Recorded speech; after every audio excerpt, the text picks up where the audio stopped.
ఏమై కొద్దిగా ఆకలి వేస్తుంది, ఏమైనా ఉంటే తీసుకురావే. తెస్తున్నా అండి. ఇదిగోండి, మంచి ఆకలి మీద ఉన్నట్టున్నారు. ఇదిగోండి తినండి. ఏంటిది, చపాతీయా?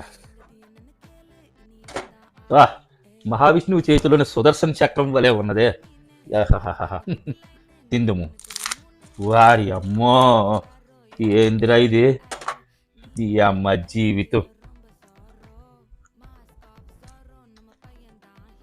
వసే, నువ్వు రావే, సగం తిందు, నేను మొత్తం తినలేను. దీనికి సరదా తీర్చాలా, మొత్తం దానితోనే తినిపిస్తే అప్పుడు తెలుస్తుంది. మీ అమ్మ పశువు కెట్టినట్టు.